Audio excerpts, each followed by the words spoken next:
Finally UGC पे stay लग ही गया। स्टे तो लगना ही था।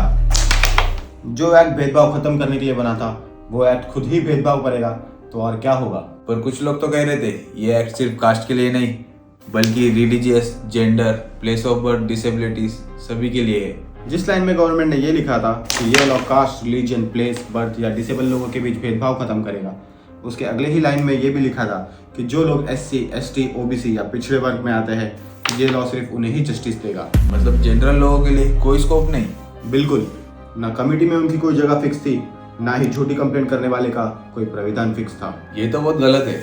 पर तुझे पता है स्कूल और कॉलेजेस में आज भी भेदभाव होते हैं। अब यूजीसी नहीं तो इसका सॉल्यूशन क्या है? इसका सॉल्यूशन सनातन में हजारों साल पहले ही लिखा गया है। सनातन में सॉल्यूशन? ये सब भेदभाव वही से स्टार्ट हुआ है, लोगों को ब्राह्मण और शूद्र में बांटकर। ध्यान से सुन, सनातन में कोई ऊंची या नीची जात नहीं होती बल्कि 4 वर्ण होते हैं और वो भी जन्म से नहीं, कर्म और गुण से निर्धारित होते हैं। मतलब ब्राह्मण के घर पैदा हुआ बच्चा क्षत्रिय भी बन सकता है और क्षत्रिय के घर पैदा हुआ ब्राह्मण। तो स्टूडेंट वो कौन से जाति में आते हैं? मेरा मतलब वर्ण में आते हैं। स्टूडेंट का कोई वर्ण नहीं होता। जैसे मैंने कहा, वर्ण सिर्फ सामाजिक कार्य को दर्शाता है। छात्र जब अपनी शिक्षा पूरी करके अपना कर्म चुनेगा यानी जॉब चुनेगा, उसी के साथ उसका वर्ण भी निर्धारित होगा।